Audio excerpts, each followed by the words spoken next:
How do I go back to all my people? Look at all people here. Hey, I'm controlling that game.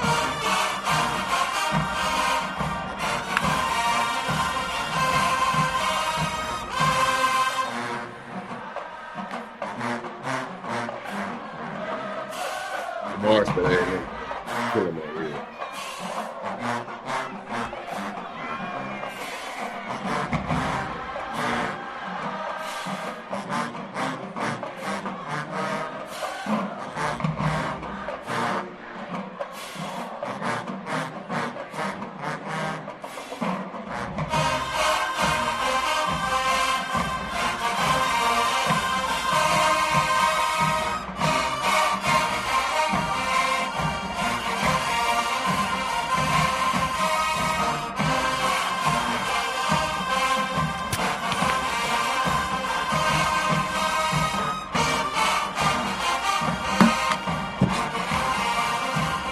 Gotta have a brand.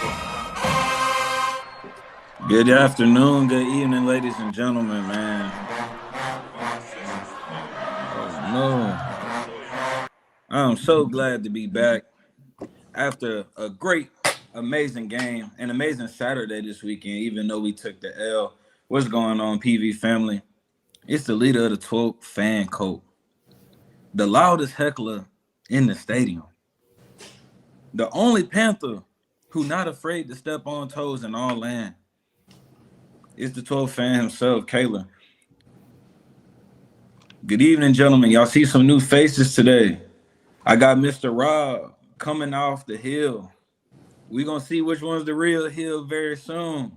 But Mr. Rob, how you feeling this afternoon? Man, can't complain, man. Glad to be here, man. Yes, sir. We also got a new face. However, since 2013, been stepping on Pantherland. Building 46 legend, P the mascot. How you feeling today? Man, feeling real good, man. Thank y'all for having me up here today.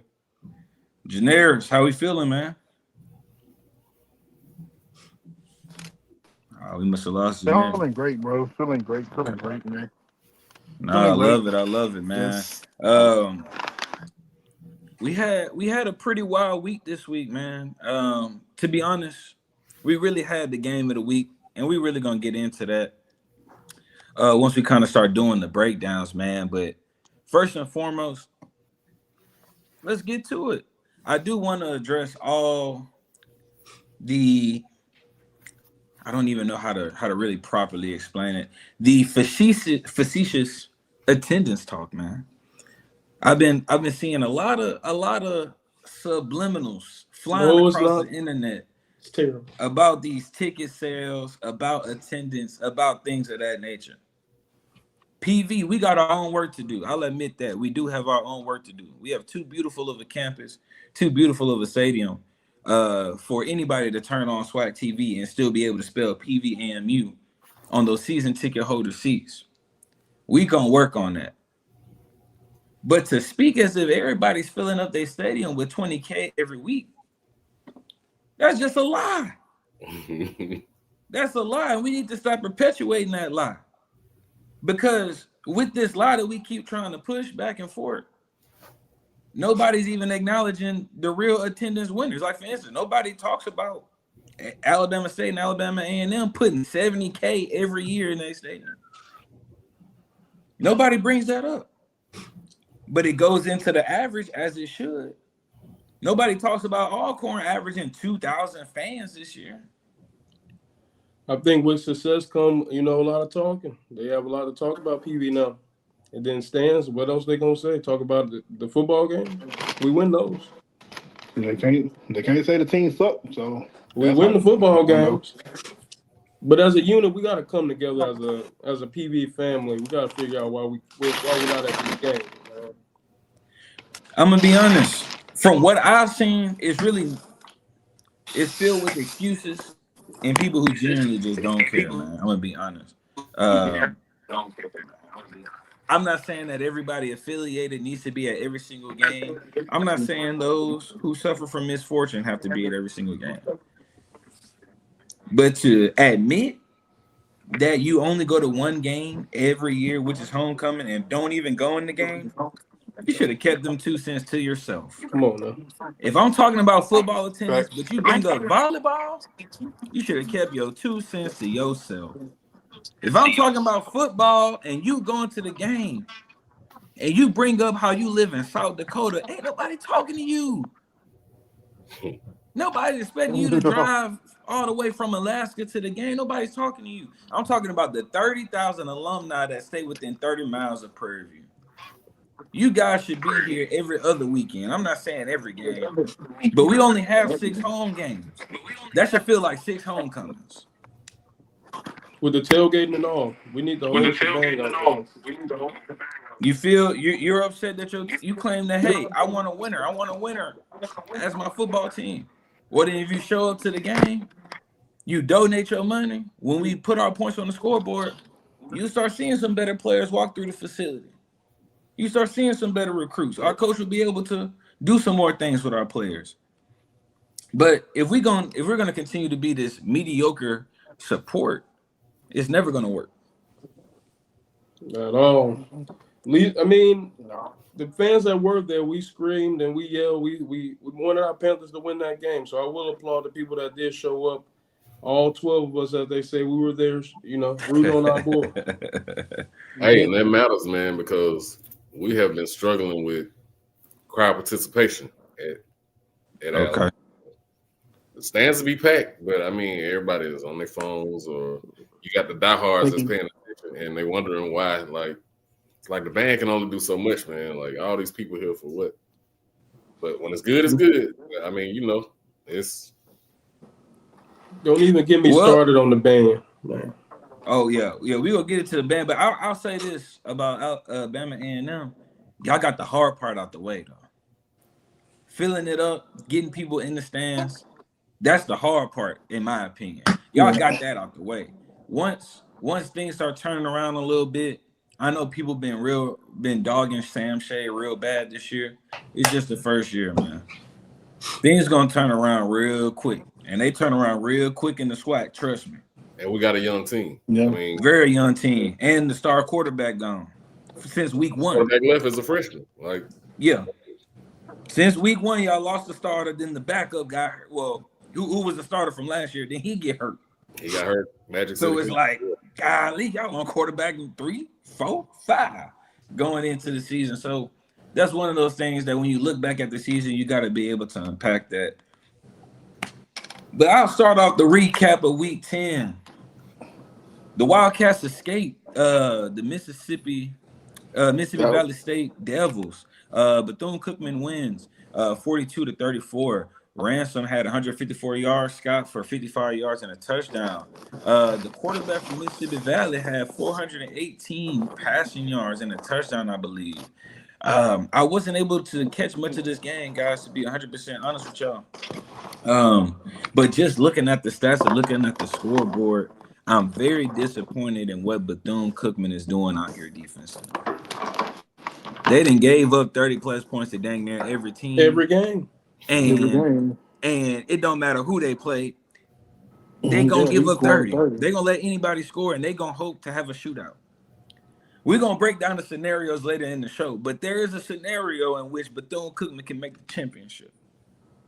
And that's if they beat Jackson State. But I'm going to be honest with you. Jackson State might run for 350 on them if they're going to keep playing defense like that. And JSU might not even let them touch the ball. Right.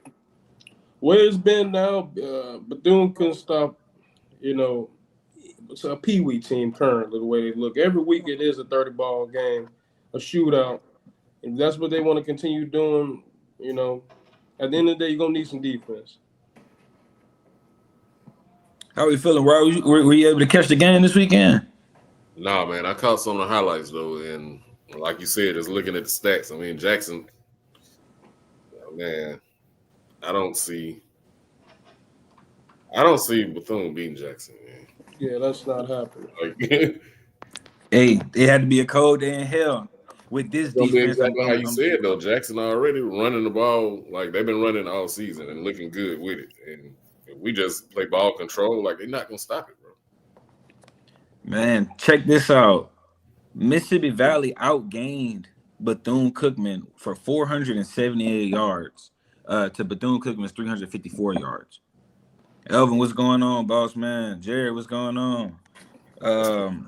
So to be outgained by Mississippi Valley, of course, I'm proud that they got the win. They gave up 29 first downs to Valley, 478 yards. Their quarterback threw 36 of 57 with only one interception thrown.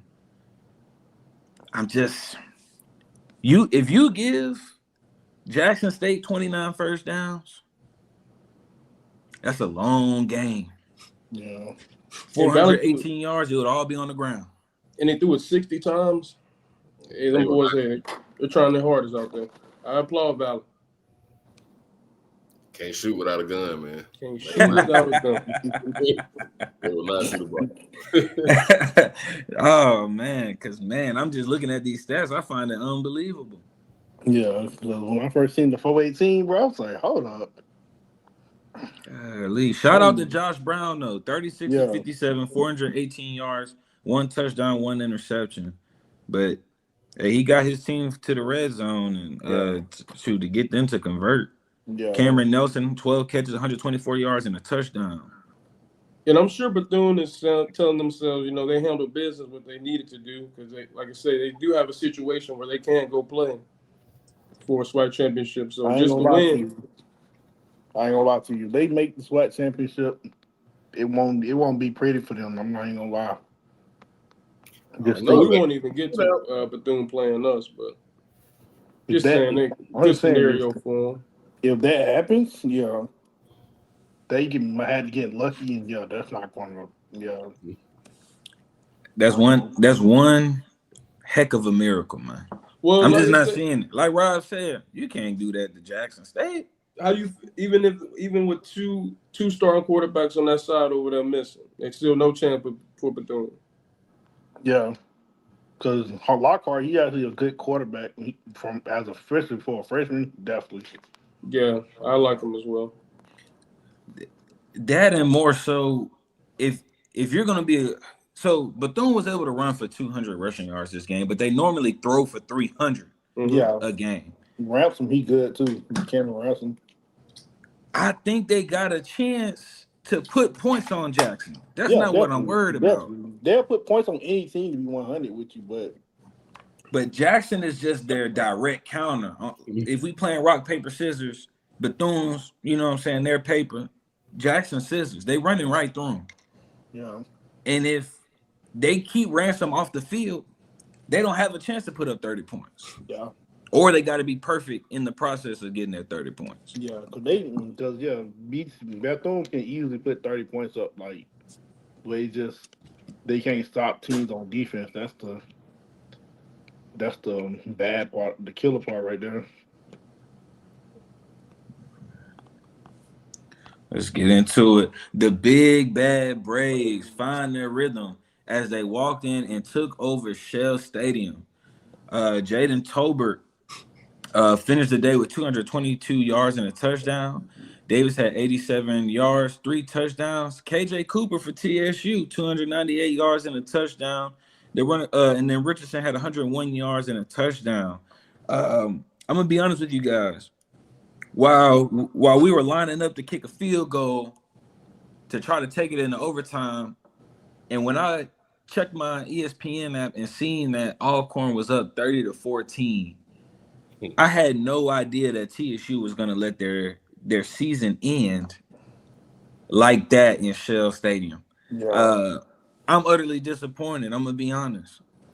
Not because they lost the game, because as I was arguing with guys on Twitter last week, the West is filled with everybody on the West are rival with each other, except maybe Pine Bluff. I don't know how other teams feel about Pine Bluff, but almost every team in the West has their own real rivalry. But the fact that they gave up 33 to Alcorn is disappointing, but then somehow came in as a top 4 defense in the SWAC. It was not TSU's day. Not TSU's day, man. And then if they would have known Bama State would have played as well as they did and beat us, I'm sure they would have played harder, but just on their home field, I just don't see why they play like that. I don't get it. I don't understand. And then when I tuned into the highlights, Davis, every time you seen him touch it, he was scoring. Yeah, he was scoring. Every time he touched it, he was Yep. scoring. And we held Davis about 20 yards. 25, 28 yards, I think it was. Yeah. He was not getting off at all on those. Yeah, so he was being a true hero out there. Reddy Davis, 87 yards, 3 touchdowns. Jarvis Rush had 7 catches, 93 yards, and a touchdown. This was really the best offensive day I've seen Alcorn have, except for the day they played Lincoln. Yeah, we ain't counting that. We're not gonna count them. Yeah, we can form a team right now and beat Lincoln tomorrow. So Alcorn looked really nice though. Like I said, TSU just wet the bed on that one. Yeah, Alcorn they starting to find their rhythm, bro. They starting to pick it up. It's just too late, but they starting to pick up their rhythm and find their way.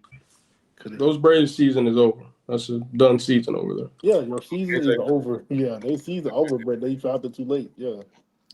Man, and it's real funny, man.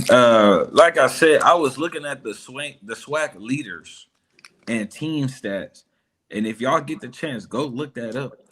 I'm gonna try to rattle them off in correct order, but the top 5 defenses go Prairie View, Jackson, Alcorn, TSU, Bama State. Those are top 5 defenses right there. And I had no idea the West was playing defense like that. I did. We saw most of them. I did. Points that we put up against most of them. Yeah, I did. Yeah. It was getting ugly early in the season. Yeah. Like I said, the West the West played. We've been said this kind of like the West was playing more defense than the East. The East, most of their game been like shootouts and stuff. You want to keep it real. Yeah. A lot of what's going on, Mr. Bateman? Side over there. No, definitely. But like, don't get me wrong. We've had a hard time consistently putting up points and getting over that 30-point threshold, even though we definitely had the players and the plays to be able to do so. Mm-hmm. But we got made fun of for that 12-13 game versus. Oh yeah, I'm already knowing. You know what I'm saying? We got made fun of for not getting 35 points on Grandma. We got made fun of for not blowing out TSU, even though their defense is clearly tough too. Yeah. So these are just some of the funny things that I see whenever I'm just doing my review of the SWAC stats. They did go SWAC talking points. They did go kind of wild when we didn't blow Alcorn out at the reservation, but they not much talk for the scores. So just a lot of one-way sided talk when it comes to the Panthers. Yeah.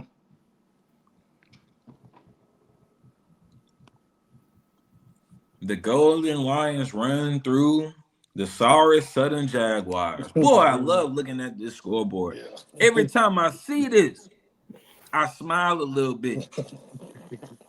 It reminds me of all the whippings we used to give Southern in baseball. UAPB marches down to Mumford, 40-21. Peters, 231 yards, 2 touchdowns. Jennings, 99 yards and a touchdown. Stewart, 83 yards and 2 touchdowns. Goodness, they having career days on them boys. Yeah. Holly had 66 rushing yards. Morris had 64 yards and 2 touchdowns. I'm going to be honest with you guys. I didn't waste a single time of my day, a single second, watching not near highlight, not a single play of this game, knowing I wasn't going to get my time back. Because what Southern showed you for their homecoming, that's what they're going to be the rest of the year. Yeah, man, bro. They drained out. They're drained, bro. Southern has mailed it in. They are finished. They want to go and enjoy basketball season or the band. What else they be like to do out there? Anything but football is what they want to play out there. They are finished. They are done playing. They wish the season was done 3 weeks ago. And like I said, we wanted to keep grades. We so appreciative that they kept grades for us when we played them. And now what they putting out there, that product they putting on the field looks absolutely egregious. Bro, I'm gonna tell you like this, man. Like, cause they was picked to win the West. It's like it just was 100-0, bro. Like, have they gotten beat by 35 times this year? How many times they got beat by 30? I don't even want to count. Don't count, bro. Because they got the longest losing streak right now in football. Yeah, definitely. They do. They have the longest losing streak in football right now at 7.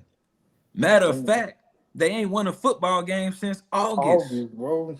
Yeah, them boys still thought it was fall camp. Maybe they think it's fall camp. Seeing, man, they flooding on my TikTok. I see them flooding on my TikTok making dance videos and stuff like. Bro, Yeah, them boys. Yeah. Give them some grace. Everybody pledging. That's what it is. That's what it is. I hope so. Bro. I hope so. Hey, The fall line. hey, they better have a fall line over there, because if not, they not. Hey, that's what our players were doing last year though. And, they were not doing that because we only have spring lines at Prairie View. now I'm talking about in 2024, like this last season, because it was because one dude used to always be on TikTok dancing with cheerleaders, dancing with the other football players and everything. Dang. Now they locked in now, so we ain't gotta worry about that no more. I'm glad we don't have too much of a team like that, because them, I don't know if I wish I was able to play it for everybody, man. Them boys had the audacity to make a TikTok saying, we about to go get our first win versus Pine Bluff. And immediately lost. Not only lost, got blown out. They got beat down, bro. Bad. No, hey, I agree with you, Brandon. See, I seen how bad Southern was in the SWAC MEAC challenge. But the counter argument everybody had was Central is this amazing team that's gonna go right back to the Celebration Bowl, and nobody gonna be able to stop them. Now look at them. They getting stopped now. They might be the third best in the MEAC. Yeah, maybe. Delaware State just whooped them. Delaware State with them on their homecoming. Keep that in mind. Yeah. And then on top of they that, lose to South Carolina State, if I'm not mistaken. I think they have to play them. I think they have to play them. So I don't see them making it out, man. It's between Delaware State and South Carolina State. Yeah, South Carolina or Delaware. Yeah, because Deshaun Jackson doing good over there. We're gonna get into them too, because like I said, it's not too much respect on the MEAC coming on my end. I'm gonna be honest. It's not a real conference. Yeah. It's barely even real football at times. I really hate to say it like that, only because there's so many co-champions, co-conspirators, co-MVP, co-new player of the year. It's co-everything in the MEAC. That's why I can't respect the conference that would allow 2 champions. They don't even play a championship, don't it? They don't play a championship, and they only play 5 conference games.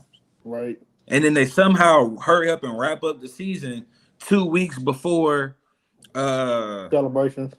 Not even a celebration bowl. Before we even get to SWAC championship, they season been on ice for 2 weeks. They season about to end in next week.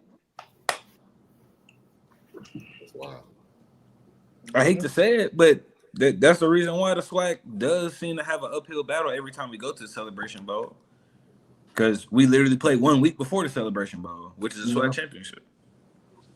And then, if I'm correct, the Turkey Day Classic is literally on Thanksgiving. We have the Turkey Day Classic, and then we have the Bayou Classic. Yeah. Yeah, so our season don't even end until we get to December. Yep. Nah, but let's break it down into. Oh, I'm sorry. We got one more. Tiger Storm through Bragg. JSU 41-16. JSU finished with 392 rushing yards. Ahmad Miller leads the way with 165.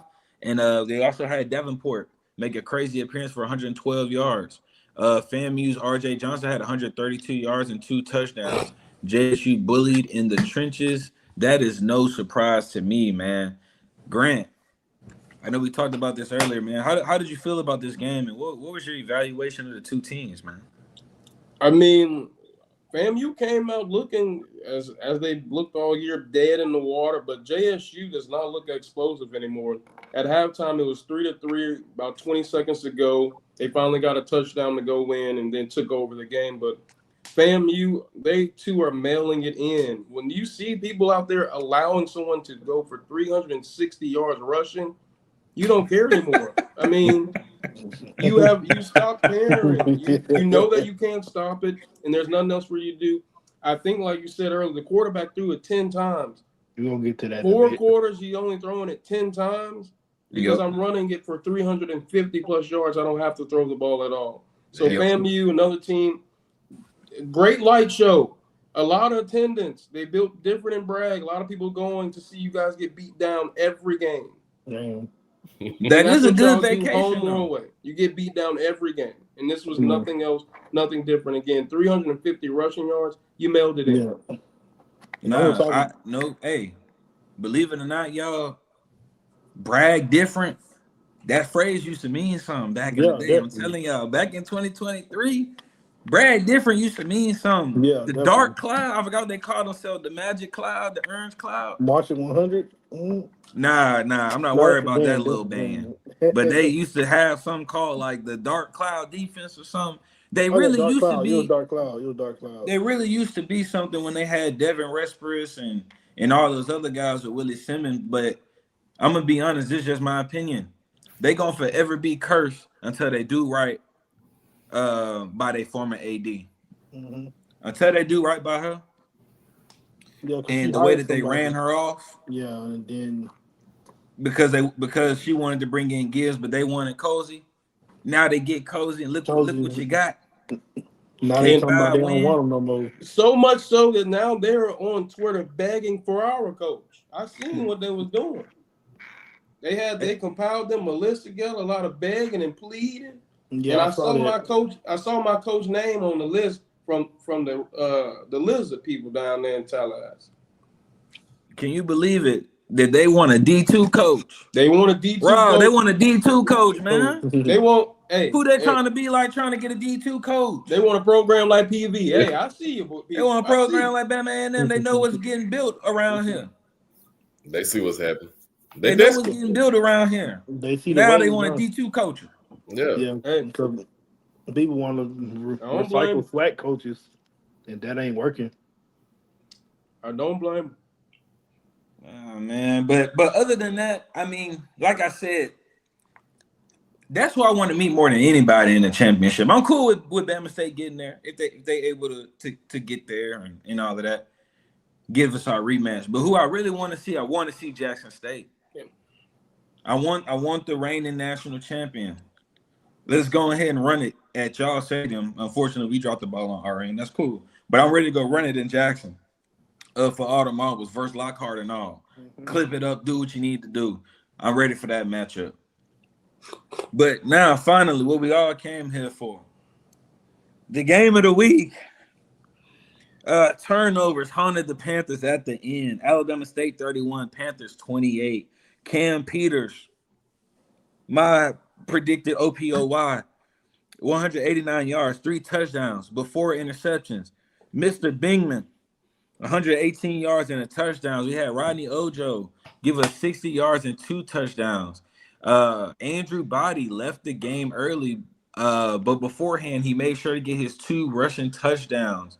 Hotsclaw had 129 rushing yards with Jones 54 reception yards. PV ended up running for 248 rushing yards, but the turnovers ended up dooming them. Grant, you know we sat side by side, man. Can you give me your feelings about the game? Can you give me a recap? The highs, the lows.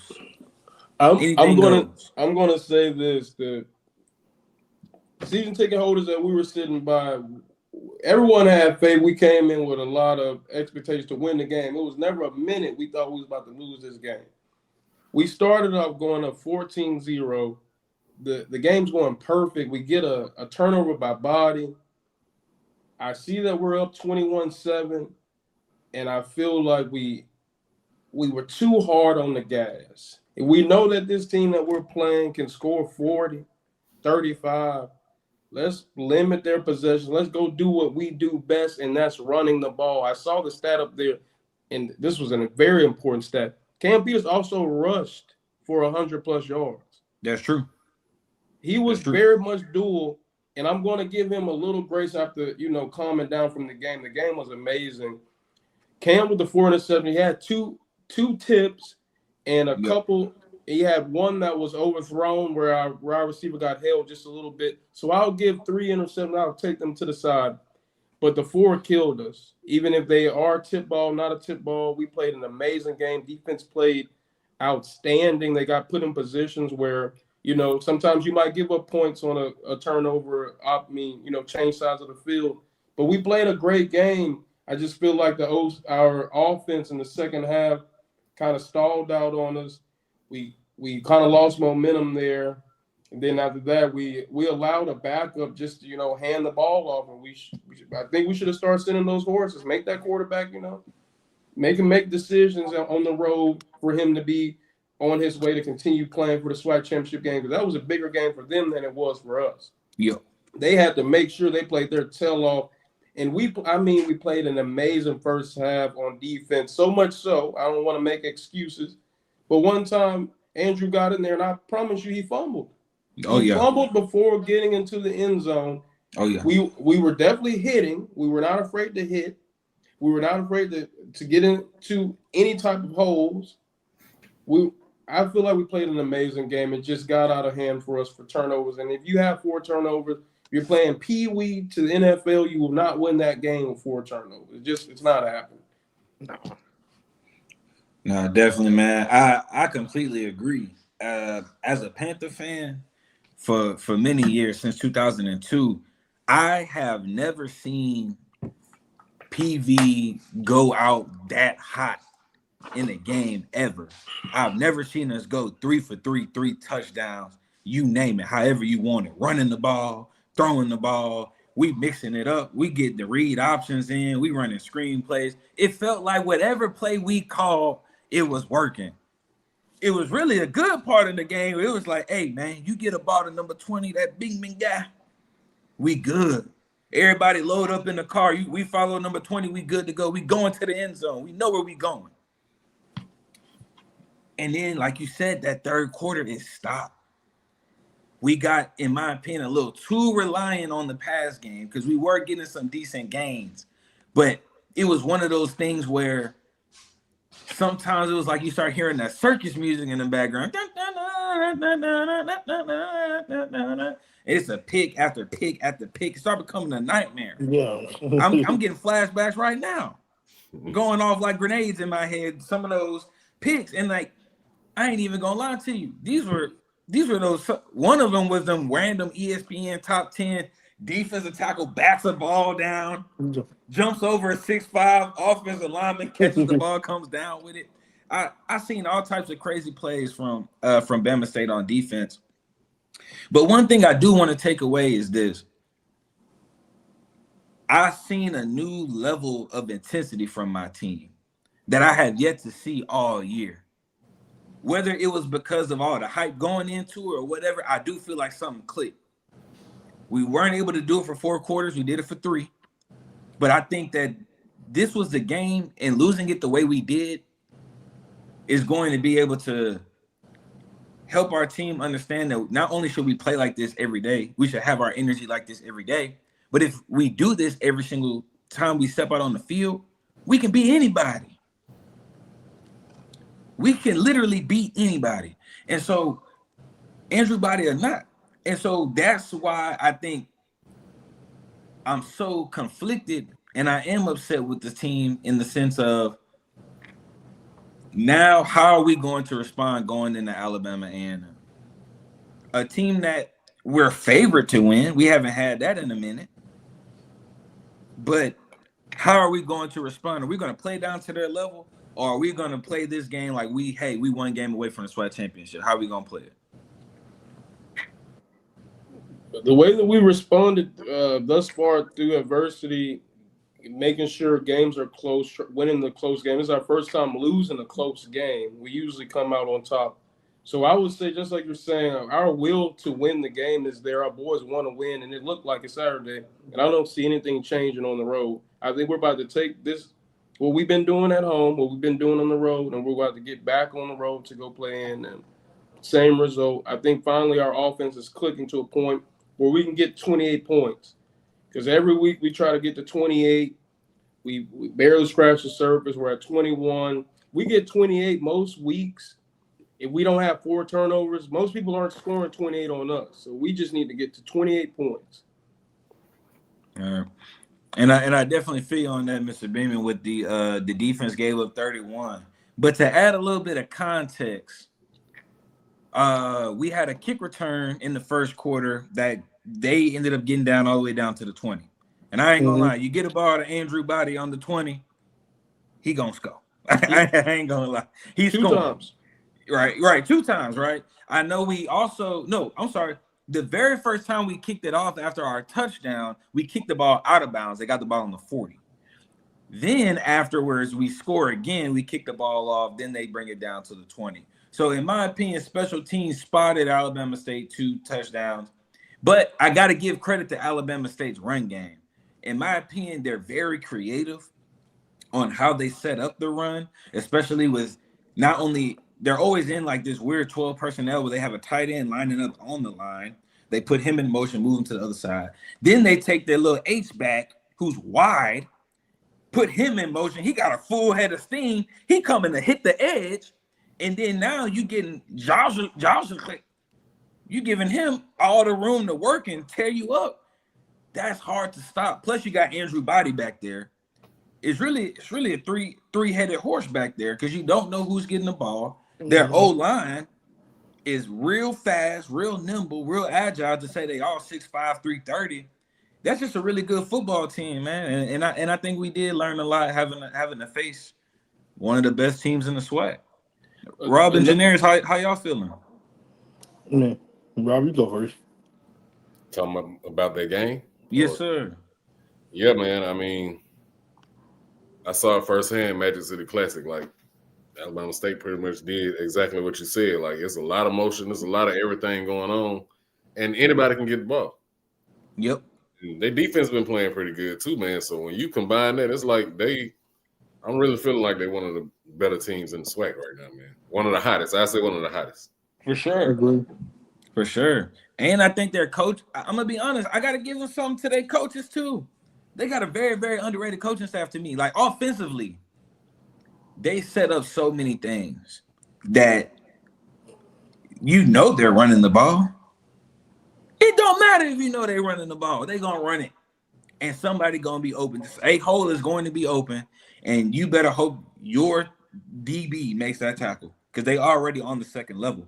There were certain times where I felt like the guards were shooting right through the 3-man. They already on our backers. It's automatically a 10-yard game. So I feel like Alabama State, I wouldn't be surprised if Coach E-Rob did win SWAC Coach of the Year. Even though they without Body, that's gonna be because dude is a difference maker, man. Like, yeah, it's him, like for real. No, man, he's definitely different. He's definitely faster than what I believe anybody really anticipated, especially this year. I just hate to see that he got hurt, man. Hate to see that everybody got hurt. I hope that he's able to finish off the year strong, even though it's looking like he won't be able to play again until SWAC championship game if they make it there. Or FCS playoffs. They might make FCS playoffs. No, I'm sorry. They got the turkey ball. They got turkey ball, so they ain't going to be able to do that. Yeah, never mind. They ain't got it.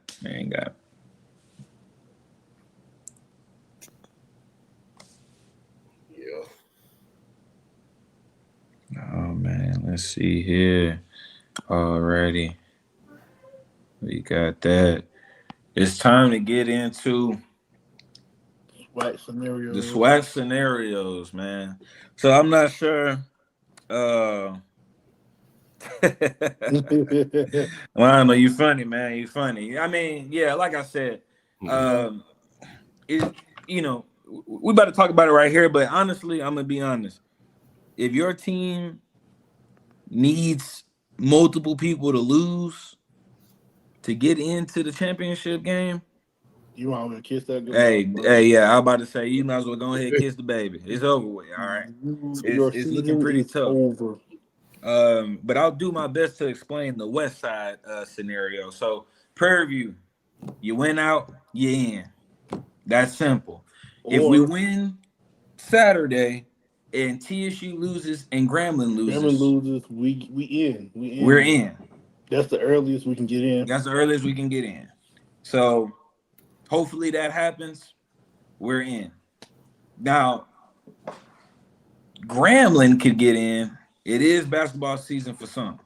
Grambling can get in by a miracle if Prairie View lost every single game they got left. That's what's gonna have to And happen. TSU lost every single game they got left. So they'll need to combine 6 losses for the Grumbling fans out there to get into the SWAC championship game. Now the East Side is a little bit more interesting. Yeah. Jackson State, if they win out, they host, and they are, of course, in the SWAC championship.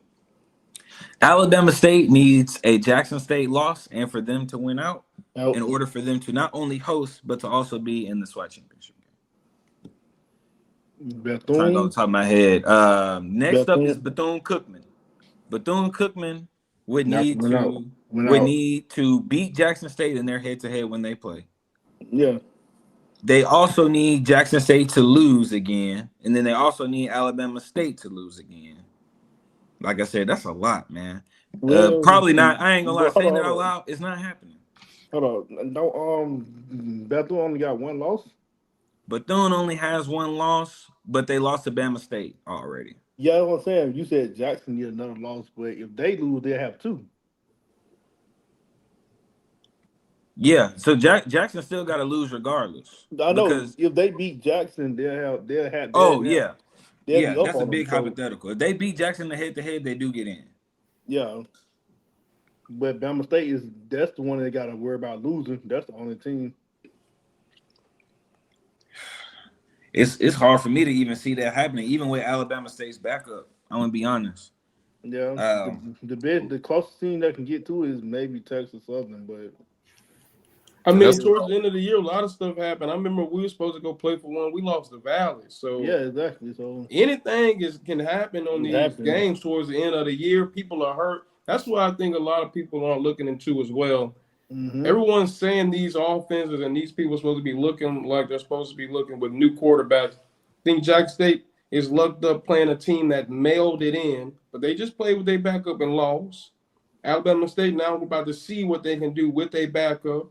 With their backup they just put in against us, he only threw the ball 7 times, I think 8 times. So next week he's going to, with his first career start, it's a lot that has to be shown these last games. Where are their mental at? How are they physically prepared for these games? So if anything, the East has a lot going on. I told you, remember, Kayla? I said, everything switched. Usually that used to be like, that's how the West used to be, but now that's how the East is now. And plus, you remember we was also talking about when your brother and AT was on the show last time? Yeah. Like Valley and Texas Southern, they might be a team that can't go to the SWAC championship, but they'll be the team that end your season though. hey, if they play spoiler for Bama State, I ain't gonna lie, that's gonna be different. That's gonna be epic right there. Yeah, I remember Texas Southern did that to Alcorn that year we went to SWAC against FAMU. Yes, Jared, that is true. If Bama State and JSU drop 1, we do have the ability to host. Yeah, which would be a great thing. Because we have only 1 loss and they have 2, so we had over their record. Okay. The benefits of Alabama State is their schedule is like the rest of the year, whereas JSU still has Bethune-Cookman and a rivalry game. Yeah, they got Alcorn. I'm nervous for JSU in the Soul Bowl, man. Oh yeah, I'm nervous for them for Bethune. Yeah, Bethune has not mailed it in. Again, I don't even want us to take FAMU's game. If someone runs the ball 350 yards on you, you gave up. You did not want to tackle anymore. You didn't want to play the game anymore. The season is over for you. Bethune does not think their season is over for them. They're about to play as hard as possible, knowing they get to play a backup at that. and they get the chance to continue on to try to play for the East Championship. I mean, for the SWAC Championship. Defensive. They're gonna play hard, I think. I mean, I don't say it's just a walk in the park. It's not FAMU. I don't think Bethune-Cookman is FAMU at all. I agree. Not even a little bit. No, so I think that game FAMU. is going to be a little bit more exciting than what we just saw from this previous Saturday. Where are they? If I'm not mistaken, they play in Jackson. Yeah. Exactly. Yeah, that's a tough game. Yeah. That's a tough one. And I think Soul Bowl's in Jackson. If I'm not mistaken. Soul Bowl should be in Jackson this year, if I'm correct. I think they have 2 more home games. If I'm correct. And then the Florida Classic, that's going to be a big game too, because let's say hypothetically speaking, Bethune-Cookman did beat Jackson. They didn't have to win that Florida Classic, which I'm noticing that the East they brought back rivalries for the last week of the year. They brought back rivalry week. So it's going to be a lot of rivalry games being played that last week of the year around that Thanksgiving weekend. So it's going to be real intense. But it's time for my favorite part of the day. Pick'ems. It's time for the pick'ems. Now, before we really, really deep dive into it, we got to do the preview of PV versus Alabama A&M. Mr. Rob, I hate to put you on the spot. How we feeling about the Bulldogs, man? Can we get a recap? Can we get an explanation of how you guys about to get it done this Saturday? So, for one, we are undefeated at home. Okay. Rocky as the season has been, some reason when we get in Louis Cruz, it's showtime, man. Lights, camera, action. Yes, sir. Defense played a good game last week. If we can maintain that. Last weekend, we had a freshman. That was his first game start. Yep. Didn't play bad. I mean, I wouldn't say it was lights out, but he did what he needed to do. Right. Yes, I mean, that punt return like that. Flew play, man. But if defense plays the way they did last weekend, man, I think we got a chance. Offensively, I'm scared. Y'all defense been playing good. Like I will say, seeing their offensive highlights from this past weekend, if they're putting, is he playing again this week? Hanley, no. Today, so I don't think Hanley not gonna play. You said he practiced this week. They said it was iffy though. Like he was. So the press conference that I saw, Sam Shade said that he was maybe 50% last week in warm-ups. So he was like, he kind of got on the field today, but it's not really looking like he's gonna play. Yeah, we'll wait on that report. Yeah, the offense don't look the same without him. I don't see them burning him if he's not 100%. I just don't see it. I don't see it happening. And then with Bama A&M being literally on their fourth quarterback of the season, that's just tough. That's tough for anybody, man. I'm sorry. That's a lot for any team to overcome. And we played with 2 quarterbacks all year. Yeah. And don't forget, Hanley is a freshman too, so it's like we looking for him to, but it's like it's new to him too. Yeah, and that's the main reason why. Not only is he, I'm gonna be honest, man. There's no point of burning his red shirt. There's no point of feeding him to the wolves to try to win a game in a hobble season anyway, right? It's better for him to go into the spring healthy, work on some other things, get a good recruiting class together, and kind of piece it up. I just don't see them rushing him to go play. It's not like we're necessarily going to be sacking him all game either, right? We're not necessarily that type of team. We might get 1 or 2 a game, but we're not a harassing defense in that way. We play a little bit more contained. So it's just like I said, the Alabama A&M that existed weeks 1 through 4 is not the same Alabama that's existed weeks 7 through 11. It just is what it is. It's just too many injuries. Yeah. Yep. Yeah, but from my perspective, I'll say we got 3 keys to the game for Prairie View to go in and do what they need to do. I'm not expecting a blowout. We haven't technically blown out anybody all year, no matter who we've played. I do expect us to do our best to get a total of 5 touchdowns to at least get us to that 34 point mark. The 3 keys to this game: we got to execute better on third down. We need to be in that 50 to 60 percentile on executing third downs and getting as many first downs as we possibly can, extending drives. The second key to the game: we must be able to stop the run. I know, I get we run the 3 down. I understand that. I know our linebackers fill the holes and fill in gaps. We got to stop the run right here, right now. We understand that when we go to the SWAC championship, it's most likely going to be Jackson. They're going to run the ball for 300. They're going to try to run for 300 yards. Their quarterback's not going to do anything. We know what they're going to do. Let's practice on stopping the run right here, right now, and understanding what we need to do as a defense to continue being number one. And my last key to this game: we must work on our 2-minute offense in those situations that present itself. We got to be able to get better at executing in clutch situations. We can't have missed blocks on the 2nd and 10 needed, and we're trying to get in the field goal range. We can't take a sack on 3rd and 15 trying to get a field goal to win the game. We can't throw the ball away on 4th and 15 or 3rd and 15, and we just need a few more yards to get in better field goal range. So those are some of the minor things I'm looking forward to. I can't really tell you a score, but if I were to give you one, I'll give you one similar to Grambling. We'll probably win 28-13. I have a similar score. Mine was, I'm thinking, like Lionel said in the chat, I'm thinking our offense will be able to score on A&M, so I'm going to give us the 35-17. Hopefully we can, manage the turnovers.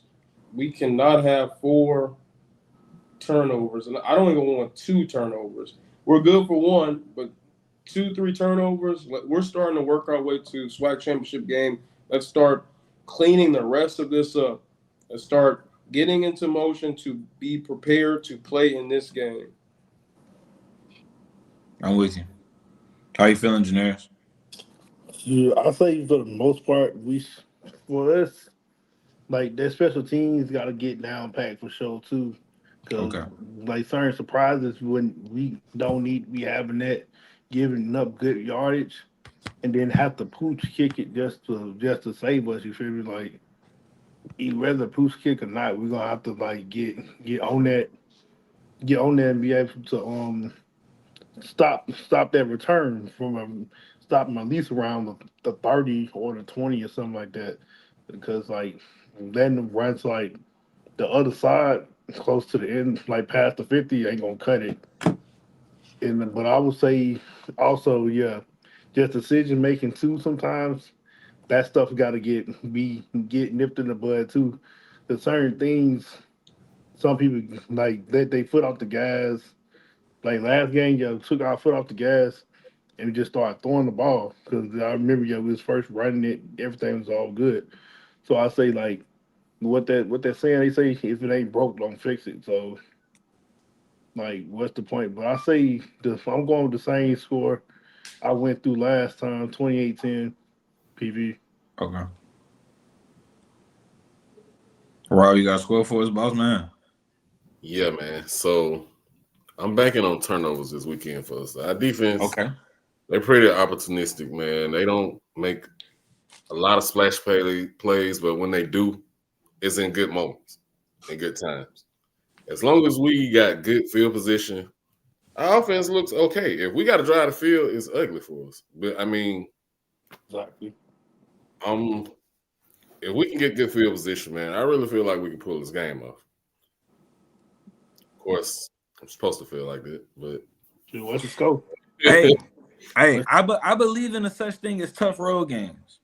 Yeah. And Alabama A&M, y'all putting butts in the stands. It's gonna be loud, it's gonna be tough, and it's gonna be one of them Saturdays where the weather gonna be beautiful, and everybody just gonna happen to go to the game. Everybody's gonna be full of alcohol, having a great time, just out there to have fun, and it's gonna be way tougher than what people expect. I'm thinking 17-13. And there's a chance of rain. So that wouldn't surprise me. it might be like straight ground and pound. Is that I think we got a good chance. Gotcha. As you should. Shoot, what's up with them pickles? There's no problem there. Yeah. Well, I'm sorry, y'all. I just wanted to address one comment. I don't know how I feel about the killer instinct because I do feel like we do have the killer instinct. I just believe that we get in our own way of that. We make a lot of bonehead turnovers. We make a lot of bonehead penalties. We just started having games where we have under 5 penalties 2 weeks ago. We used to have 10 penalties a game, especially in the very beginning. We had a lot of holdings. Oh yeah, a lot of false especially starts. holdings. Just in the last game, we had 3 false starts because our center didn't hike the ball when he was supposed to hike the ball. So I just think that we get in our own way of our own drive, just like how we had 4 turnovers last week. It's not that I don't think we have, we lack that killer's instinct. I just believe that we play in so many competitive rivalry-esque games that it's going to be fought for 4 quarters. For instance, I never thought we would have that energy for Alabama State. Never. Granted, we only had 5,500 people in the stand. The way that people were rowdy the whole time, yelling the whole time, Alabama State came in with their band. They were cranking the whole time. That was a playoff atmosphere. Granted, only 5,000 people were there, but that was a playoff atmosphere. Nobody expected Alcorn to play PV for their first game in Lorman and only give up 13 points, right? So the game still got to be played. And so it's hard for me to say, all right, we're not closing games because we just lack the killer instinct, because we had it when we played TSU. We had it when we played Southern. We had it when we played even Northwestern State. Let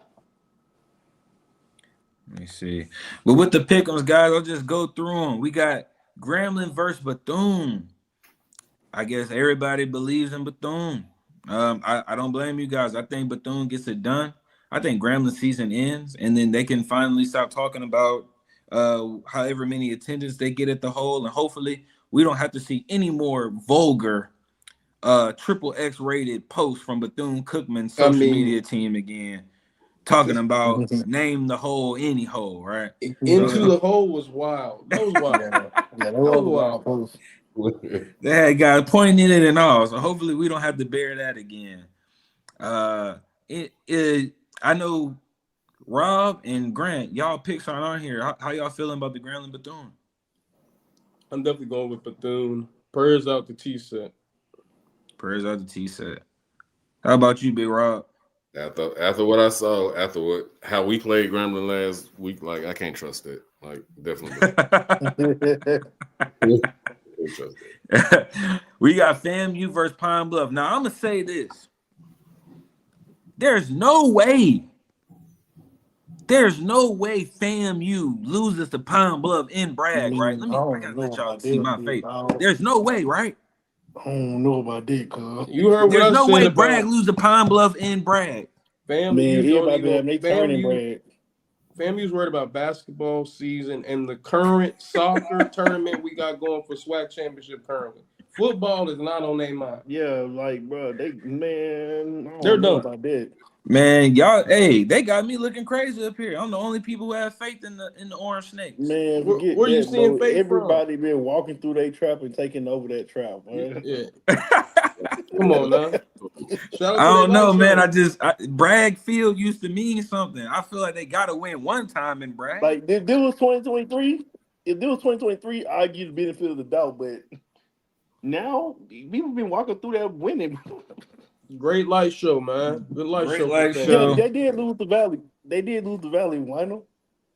They did lose the Valley. I don't don't know about that because like you walking through, everybody's been having their turn in Bragg now, bro. Okay. Never mind. I'm incorrect. My bad. ASD. They ain't playing in Pine Bluff. Yeah, man. Give me Pine Bluff, man. Pine Bluff by 20. Yeah, man. I don't. Yeah, fam. Give me Pine Bluff by 20, man. It's You not want to even gonna be? be close. Yeah, I I'm don't know trying. about Yeah, that one. that's what I said. I don't know about that. Then we got Alcorn versus Southern. I'm going with Alcorn. I ain't gonna lie. Alcorn, Southern FAMU, two teams ready for basketball season. Yeah, Southern. I never put them boys on my bracket again. And Yeah, I'm about Alcorn, to I say, see. I hope not the parlay. You won't Yeah, sniff a dime ever again. You put them on the parlay. yeah, I never put them And on I'm there glad. ever. I'm glad They Never. Alcorn. bad, man. Them boys bad, bro. Yeah, they Like, back. bro, every game they got blowed out. Did it? Every Right loss. there, like And I'm glad Alcorn turned around. They were doing a lot of stress in the beginning of the season. So Yeah, I'm they glad turned around. Yeah, they but finally Yeah. Southern, get some bro, they wins be now. getting smoked, bro. Hey, at least we could say Cedric Thomas do give a care about his job and his program. Yeah, they didn't I miss Yeah, the can't game. say that because they could have laid down and died like Southern did, but at least yeah, they went Southern out made and it. up and ended some people's seasons. I definitely respect them for that. And then we got Listen, Bama State versus TSU. Now, granted, Bama State backup quarterback playing, but I just don't see Alabama State losing to TSU, knowing that knowing that Alabama State can go run 40 times this game and win this game. right. But I ain't gonna lie, I wouldn't be surprised if Texas Southern do come around and win. But I still go. I'm still going Bama State, though. I think Bama State know what they got to do, man, to get to the SWAC championship. Yeah, facts. They got a chip on their shoulder. They Yeah, lost. they're Both teams got. a lot more motivated. Yeah, both teams got to win this game. Actually, it's a Now must win. TSU's done. TSU's finished. Yeah, but I'm saying like in their mind, they both got to win this game. Oh, very I much give so. Hey, I okay. give Shout out HBCU band tall hell Wildcats. Hey, we rooting for y'all, man. We yeah. trying to see y'all in the SWAT championship. Go Wildcats. Hey, we trying to see y'all in the championship, man. But y'all got to get it done in Jackson. I need y'all to go handle that business for us. Go Wildcats. Let's go. And then, of course, we got Valley versus Jackson State. Do we got to explain this one? Say it one more time. Do we even got to explain that one? We really don't. I ain't gonna lie. I don't have any faith in Valley. I'm gonna be honest. I can say this: Valley been getting better at football. I'll say that. As far as scoring, but as far as winning, I don't know. They ain't put it all together yet. They getting there. They're getting They there, might, but they're still about 2 years away. yeah, they might a few recruits away from it. You right? They're still about 2 years away. I'm trying to see here. You know, how do I word this? Who got Bethune-Cookman? Is that BCU over NSU? They play Norfolk? Oh, JSU. I'm gonna be honest with you, man. It's hard for me to see Bethune-Cookman winning, knowing that JSU can go run the ball for 250 on them. Amaya Miller's a hard guy to stop for 4 quarters, man. Mm-hmm. Grambling did it. Yeah, true. Gremlin did do it. And this the end of the season, so anything can really happen. Grambling though. did Hey, Gremlin did do it. Shut It's him not down. impossible. Shut a few people down. Shut Lockhart down too. Yeah, hey, you never know. That's gonna be an interesting game. I think. I don't think, like I say, Bethune, if anything, gonna play the hardest they probably play all year that game. Yeah, cause they got a lot to lose. Them boys got a Bethune lot. can pass the ball. Bethune is also liable to match them in scoring and somehow win the game because Jackson State wasn't able to throw the ball. If Bethune-Cookman gets out to an early lead, they could steal the game. Yeah, because can Jackson State throw the ball? No. Unless they throwing it 10 times. Exactly. Yeah, they be Anything overthrowing more my than boy that, they Kamar getting the Travis. pick. So yeah, I'm worried about Jackson State. They be overthrowing some of my boys. They always lose some more. I think they had 200-yard rushers against us. Like when they blasted us, Mm-hmm.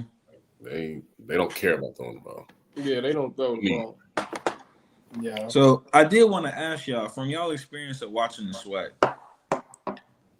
post-COVID era, would y'all say that this is probably the most exciting football season we've had since Deion 2021, I guess? Yeah, I say this one after Deion, no, I feel like this was Especially when we in terms of parity, right? Because Definitely. Because to me, this is the first time in years where, you can actually look. We're in week 10 and we're saying, hey, if such and such loses here, you got a lot of scenarios to play. You got a lot of scenarios in play now versus in them other seasons. In other seasons, you might have 2 teams at max from each side that's gonna be able to go. Now it's 6, bro. Like that's a larger number. Week 10, we already knew what the SWAC championship was going to look like. Yeah. For the most part. Yep. I would say the last, for sure 24, for sure 23, 22 PV blew it, and then 21 we kind of already knew because I think PV went 7-1 in the SWAC that year. Gaming with Ryan says, "Will PV host the SWAC championship?" Hey, we in one of those if somebody lose situations. So in our situation, we need Jackson to lose, and we would need Alabama State to lose. Facts.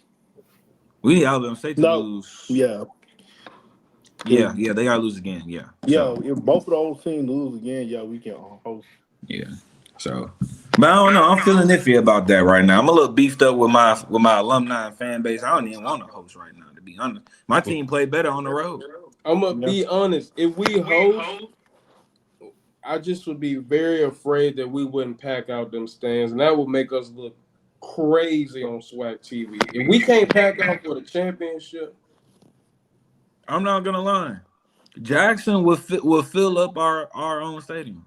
Jackson will come to our side. But the fortunate thing, I will say this: last time, I don't know who all was on here that went to Jackson for a SWAC championship, but I traveled all the way to Jackson for the SWAC championship game, and a lot of us were there.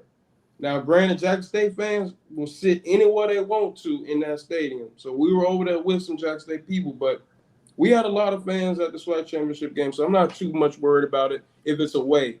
Now, if it's at home, it's gonna scare me a little bit. Yeah, Jackson travels, man. Jackson moves, and they're gonna bring that band. They're gonna bring the full band, not that little pee-wee band Bama State bought to keep it cute. Keep in mind. Oh, Rob, I forgot to tell you. So a lot of people ain't been talking about this, but I'm gonna put it on Front Street. Why our home marching storm band got blown out by 100-member band, travel band, Alabama State, bro? Right. They got cranked on multiple times. I mean, well, band. I marched at A&M, man. Okay. So, band in Alabama is totally different than anywhere else in the SWAC. That's how we feel. It don't matter who we up against, like we bringing it. And I don't know, man. It's something about the even our D2 schools. Like, it's like I don't know, because when I marched from 98 to 02. So okay. I marched, man. PV wasn't traveling, Texas Southern wasn't traveling. We never saw the schools in Texas. Okay. Because we would be Pine Bluff. So whenever we got a chance to see y'all, like we was coming, regardless of if it was 50 of us or 200, like, because we might not see this again. So it's just that makes sense. And I said the same thing. From being from Mississippi, people in Mississippi and Alabama are taking band as strong as they're taking football and basketball. They think of it as like your bragging rights. The same band people will be beefing with you at band and at church because everybody in band is in somebody's church. And they're going to be in there beefed out. So I would say me living in Texas now, that's the biggest difference. They take band as it's just a plus to the game, as in those states are taking band as this is what we're here for. And there's a football game going on as well that they happen to be good, but this is what we're here for as well. So I think it's a mix of that because Alabama State came and cranked on us. It was bad. Yeah. It was bad, and our band just sat down the whole time. The band didn't know what to really do. But I give our band a lot of grace because that's not, like he just said, that's not really us. At what point we didn't even travel. We're not going to go, fifth quarter, everybody in the SWAC. So now that we are playing more songs, more selections, I just feel like we're doing ourselves a disservice when we try to compare to some real crankers out there. We don't crank. That's okay though. We play our little song. Well, I have a problem with it. We need the crank because Rob, imagine you in your own stadium. You up 21-7. It don't matter who you playing. The other team score. You up. But they band cranking so loud, you feel it in your chest. Hey, man, I don't think we got momentum no more. We lost momentum as soon as they started cranking whoop that trick. When they started cranking whoop that trick, I was like, nah, that's not good, man. This is not good. And they started feeling they was getting off on it. Then fourth quarter came. I don't know who was all at the game. Fourth quarter came. I forgot what they started playing. But Bama State threw up their fours and ran basically almost to midfield, waving their towels. Like I just saw the momentum and the band, like all 12 of them that was over there. They was geeked up about their little comeback. So I'll give them that. Our band let us down a little bit, but we gotta play the football game. Forget the band. We gotta play the football game at the same time. I mean, I appreciated the band being on the opposite side. However, they cannot be on the opposite side if one, they're not gonna play music. I don't even know why y'all gonna come to the game. Y'all don't play music. Two, if we not gonna pack out our home side, keep them on this side so at least it look a little bit more full. So wait, y'all band was on the opposite side. Yes, yep. And they were on the opposite side of each other. So on the away side, on the opposite sides of each other, not cranking to each other. I suggest that we put our band in a middle section and surround them with our fans, because that's what everybody else's school does. I don't understand why we put our band at the far right where they do not play a single thing. I don't feel like they're engaged with the crowd. Like, again, of these other people's schools, the band is so much engaged that they are trying to tell the band, yeah, keep playing. We will take a 15-yard penalty. We need y'all to be in here aggressive, give that action off, because if it's only, again, 30 of us up here screaming and yelling, the band at least got to crank the whole time. Yeah, that's the bare minimum they can do. They are the fans. Be behind the team, like you behind the sideline, you pumping them up, man. That's how it's supposed to be. I thought Southern does exactly what y'all do, but they do it to the opposing band. They put you all the way in the top corner away from. They disrespect you, and they right in the middle of their crowd. And I mean, it's a whole party over there, bro. Like, it's a party, man. And they do it on purpose. They know to do it on purpose, so you can't crank them. You can't play none. Unless you just out there blowing your whole life away to try to get all the way across the field. Yeah. That's wild, man. And like, it was bad. Rob, just to pick your brain a little bit, I don't know how many bands you got to see this year, but if just off the top of your head, who would you say the top 3 bands that you were able to see this year? You know what I'm saying, and show out how would you rank them and why would you put them in your top 3? Top 3, man. I hate doing this, man, because I'm MMW to the heart. Right? I hate it, man. Jackson, definitely Jackson, man. Like, they so consistent, bro. Yeah. It's crazy. Bama State sounded good. I saw them last at Classic, and it was let's see. My third, it would probably be Southern, man.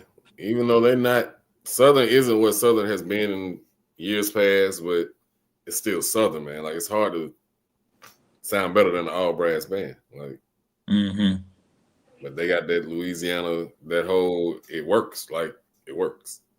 So it does work. That's true. I'm with that. I wish I would have had the chance to see more bands. I want to say Bama State is well, I ain't gonna lie. A lot of our SWAC games really been on the road. We had to play Alcorn on the road. We had to play Southern on the road. We had to play TSU at TSU, but like I said, those two bands are very, very similar. And we're Texas bands. We don't really necessarily crank, if you would, but I be watching them fifth quarters, man. I'm a fifth quarter YouTube watcher, and the top two, like you just said, definitely Jackson State, who I don't know how they continue doing it unless everybody in the SWAC, if you play in a band, that's where you want to go. Kind of like if you play football, you want to go to Alabama. Clearly, if you play in a band, you're trying to get over there to Jackson State and play in a band because straight up they are sounding crazy every year. In the Boombox Classic, that was one of my favorite things growing up to go to. The Boombox Classic, still to this day, they're cranking.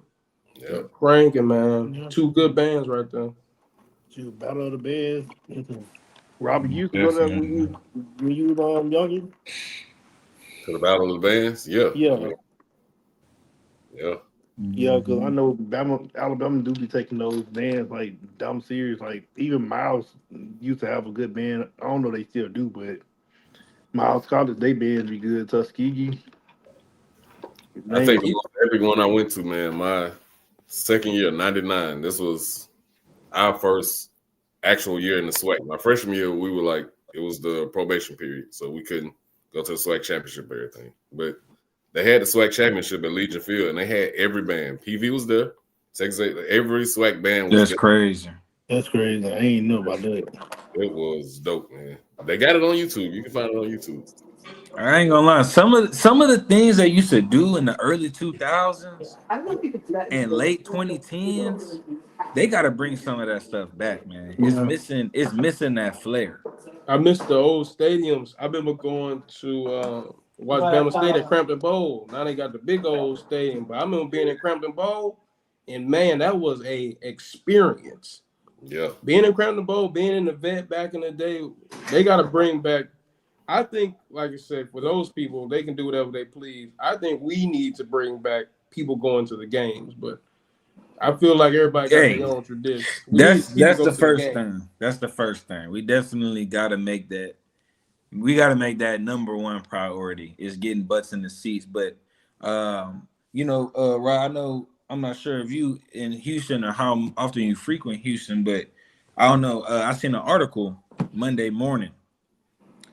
Houston, the University of Houston, the Cougars, they are very upset about their attendance turnout. It's not looking good. Sam Houston has the lowest turnout for FBS attendance this year. They're averaging literally like 1,000 to 2,000 people a game. Of course, Rice, they don't have no fans anyway. So based off of y'all knowledge, do y'all think this is a Houston thing, or do y'all think this is a Texan fan / Houston fan base thing, or is this just another excuse that people are going to use to further their argument as to why they can't go to the game? Well, I say for Sam Houston, you really can give them the benefit of the doubt because, like, when they was actually playing at their actual stadium, it was actually butts in the seats and stuff like that. But now people got to travel like an hour away to Houston to the Shell Energy Stadium to even see the team play. And like most kids on campus don't got cars and stuff, so people not finna drive an hour away, pay for parking, and do all that just to go to a game. But that's just how I see it for Sam Houston. But as far as like Houston and overall, yeah, that's an excuse for the people that's like in a 5-mile radius of their stadium. Yeah, that's an excuse. I think it's more logistically than anything, man, because like the price of tickets back in the day don't even compare to what they are now. You talking about $30 to go see a losing team, $20 to park, $10 for the it's $100 a day to see your team lose. Like I can stream this all month for $100. Like, yep. I kid y'all not. If I could find it, I'm gonna bring it on the podcast one day. I have a ticket in one of my boxes in my childhood room. I have a $8 ticket to the Bayou Classic. It's crazy. $8. So, and this is when they had to play it at Reliance Stadium because of Katrina. So, I'll put it like this: PV, they want you to pay $30 for a general admission ticket. That's wild. And I remember back in the day, man, to go to Jack State games, if you was in elementary, you was getting in the game for free. And then we was in Montgomery, Crampton Bowl. I don't ever remember paying to get inside Crampton Bowl. So a lot of that, I think it was more community-based. But I've been arguing this a whole week on Twitter. It really boils down to the biggest thing that we talked about on there. We live in Houston. The people who have these attendance games, if you name them, they live in the smallest markets for them to be doing anything. If you live in Jackson, Mississippi on Saturday, that is the only thing you can do. If you live in Montgomery, I promise you, up down East Boulevard, Atlanta Highway, there is nothing else for you to do in Montgomery but go to the game. Half these fans didn't even go to the school. Didn't go to the school. Half of the fans in Montgomery and Jackson is just some hood people who live around the stadium and who claim and who have every paraphernalia. They know every player. They are the most historian people. They care more about because they have nothing else to do. Our school is in the middle of nowhere. We don't live close to Prairie View. The people in Houston are not coming back to Prairie View to go to any game, and that's by choice. Most of the Dallas people, we clearly can show we can put 60,000 in the stands, but we just can't do it at home. All right. To entertain the comment, Will. So here's the thing about PV, right? There's nothing to do in PV. PV is not a historically black town as you would a Jackson, Mississippi, or a Montgomery, right? So that population of Prairie View, I kid you not, the population of Prairie View itself is only like 904 people. It only has 4 constables. No, it's 9,000. 9,000 people live in Prairie View. It's the blackest city in America, and all 9,000 are the students on campus. So that's what I'm saying. They only have 904 regular residents. I'm being so serious. Everybody else lives in the Houston area. So majority black parts of Houston area, you would say, is Sugarland, Missouri City, Pearland, Homestead, Aldine, A-Leaf, those areas. So all the areas that I've mentioned are about 40 minutes to an hour. Now, granted, Rocky, you can't just say that because all the people there are students. People don't really live in Prairie View. It's not like Lorman, Mississippi. It's not like that. A lot of people live deep in Houston or in Dallas. A lot of people are actually from Dallas. So not that we're even making excuses for anything. Now that's a lie, Jeffrey. That's not true. Like 4,000. Alcorn's attendance is not better than Prairie View. So that's not right. And Alcorn, that's another one I'm talking about because I be seeing the Mississippi people try to sneak that stuff in like I'm not from Mississippi. All the Alcornites, the people who are going to Alcorn's game live right there. They have a select few coming from Jackson and North Mississippi, but them people from Claiborne County and people from Natchez, from Vicksburg, that's all 36 minutes to go down there. And again, what was y'all going to do in Natchez on Saturday besides go to that game? In Jackson, the whole city shuts down at 8:45. What else are you going to do in Jackson, Mississippi besides go to that game? Yeah. So like I said, I'm not trying to make excuses for the attendance. I'm just saying the reasons why we aren't getting people to come to games is a little bit different than why Alcorn can't get people to come to games or why Bethune-Cookman can't get people to come to the games because they're another attendance struggler. It's just that Prairie View's is always talked about. PV alum, don't care about football all the way, fam. You right, and that's fine. I can agree with that as well. But look who we comparing it to, though. We're comparing it to perennial blue chip HBCU programs, and so. If that's what I'm supposed to hold the candle to, I'll take it. Hey, we can deal with that. We'll take that on the chin. Every school he named has played a game on NBC before. Like that speaks volumes. 100%. But not only that, every single one of these teams except Jackson has double-digit national titles. Oh yeah. So because that's how I'm looking at it. Now, Jackson, they do have a lot of fans, but their success is a lot more recent. So And they got a lot of Hall of Famers, so they still ride on Walter Payton. You will see a Walter Payton jersey inside of the vet every game. So them old heads are still living back in the 40s and 50s, 60s of football, and they're still going to the games. I feel like we don't have that portion of fans. Yeah. Due to, I guess, our streak. But right. Now I do agree with you there, Rocky, for sure. Rocky. Like we should not compare. We do have to enjoy the wins. However, eventually we all got places we're trying to be, right? How I'm looking at it is this.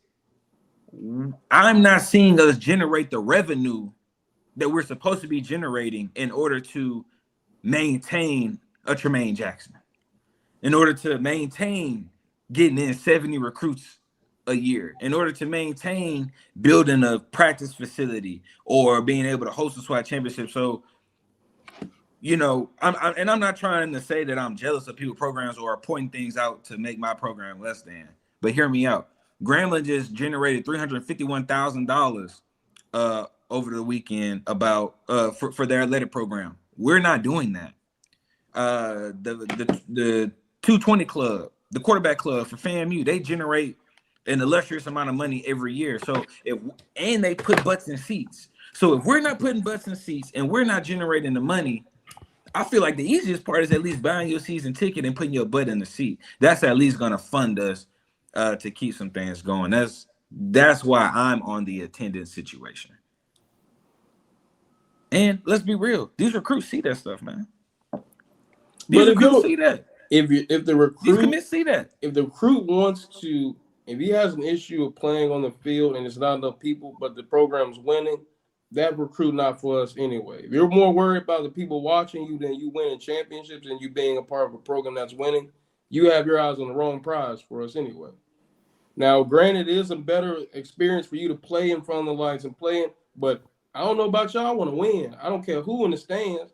Yeah. Me and these 10 other people on this field have to play to win the game. My coach always tell me the crowd not coming here to make no play for you. They can't run the ball for you. They can't catch the ball. Only thing they can do is scream when you do something good and cuss you out when you do something bad. That's it. That's all. Y'all do for high school day. I don't believe we had a high school day yet. We got 2 more games. We have 2 more home games. So I don't know if we had one yet. I've been to every single home game this year, and I don't remember having one. Now, I might be incorrect, but I don't believe we had one yet. Now, Waller County has been growing tremendously over the last few years. I do believe that we need to start working. Okay, high school day is November 15th, so we haven't had ours yet. I hope it's a good turnout. But I will say this: we do have plenty of high schools that hold at least 3,000 students or more within. If you were to drive an hour from PV, I would say you have at least 12 schools with around 3,000 students that could definitely work their way up to the hill. So I just think we have to do a better job marketing and getting our word out, getting our games out. I'm willing to be like how things were in 2013. I'm willing to go walk around, put a flyer for the game on people's cars, mess up people's windows, and just stick the little party flyer on your window.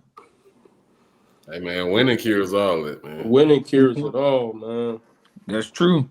That's true. But I'm just saying, and I think Jeffrey made a great comment. If Alcorn had our record, they would have 13K. Oh yeah, they would. They would pack out their stadium every game.